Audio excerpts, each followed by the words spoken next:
India, a subcontinent rich in culture, history, contrasts, and diversity. Nearly 24 official languages, 6 main religions, and a lot of people. 1.3 billion, more than 17% of the world's population, all living on 1/3 the area of the United States. And every 5 years, India puts on what is often described as the greatest show on earth. I love my India.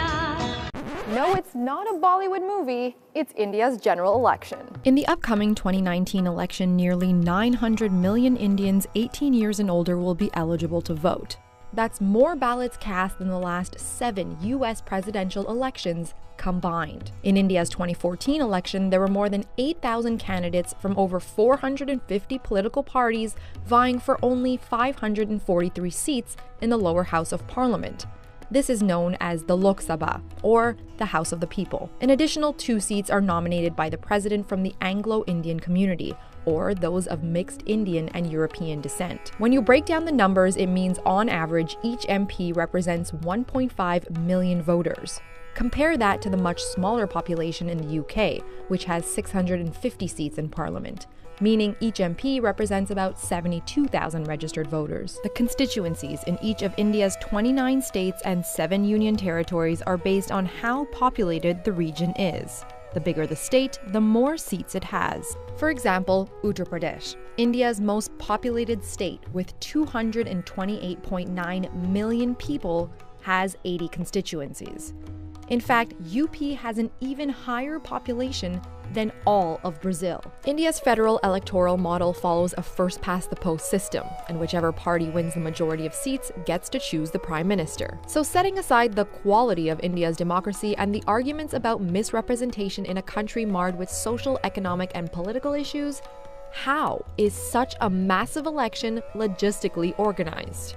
Enter the Election Commission of India. Under India's constitution, the independent body is given absolute power to supervise, direct, control, and conduct the process. We work on the principle of Murphy's Law, that anything which can go wrong will go wrong, and we have to be prepared for it. So that's why we have, as I said, Plan B, C, and D. So we have been doing it for the last 70 years. India's democracy came into existence in 1951, with its first general election allowing every citizen, regardless of gender, class, religion, occupation, wealth, or level of literacy, to vote. The poor people and illiterate people, they are also people, and they're equal citizens. So that's why we decided from day one that we will not leave any single person out. Election arrangements begin a year in advance, updating the electoral rolls, preparing the 3.6 million electronic voting machines, and hiring 11 million government workers to take on election duty, including 2.5 million security personnel.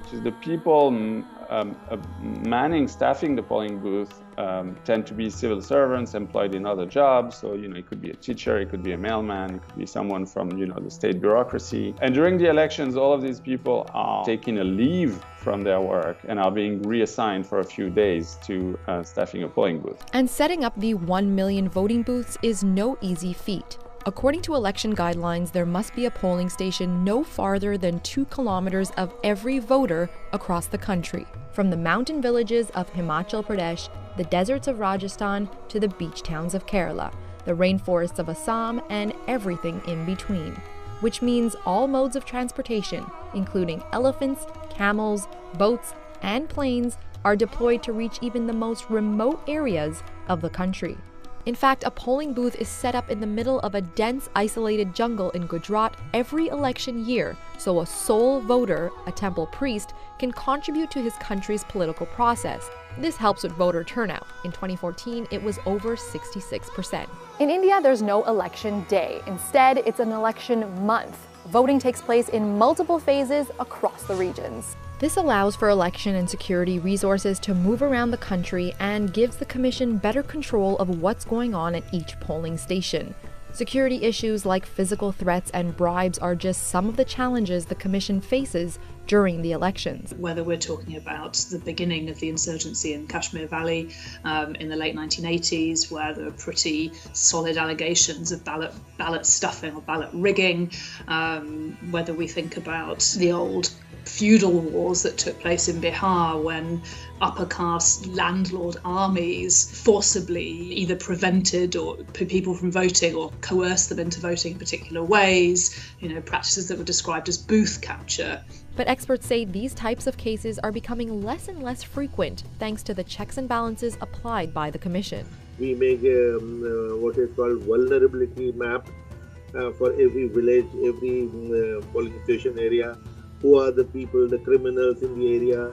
Has there been a history of booth capturing in the past? So we flag it as a suspicious area. Something else that helps run the election: electronic voting machines. When we had elections through the ballot paper, there used to be booth capturing. It was far more susceptible to manipulation. The electronic voting machines, even though they've become a contentious issue as far as some political parties are concerned, are really as foolproof as they can be. One by one, citizens line up to cast their ballot. Their left index finger is marked with ink to help prevent electoral fraud. The 2019 election will be staggered over 7 phases, as long as a new Indian government is in place by the last week of May. Results are only announced once all votes are cast. Of course, this is, in an attempt at sort of not spoiling or sort of creating some sort of bias for people who vote later on in other states. So there's a lot of suspense. You have to be really patient. And counting those votes is another big task on its own, with 4,000 counting centers set up across the country. The counting is done after 3 to 4 days of the last day of the poll. That is to keep a margin for a possible repoll. Now, where we keep our machines, the people sleep outside to keep a vigil round the clock. By lunchtime, the country, the nation knows the results. When it's all said and done, organizers admit it's far from perfect, but it's currently how they get almost 1 billion people to the polls. Thanks for watching Global News. If you enjoyed what you saw, like the video. You could also hit the subscribe button to get all the latest international news and trending videos.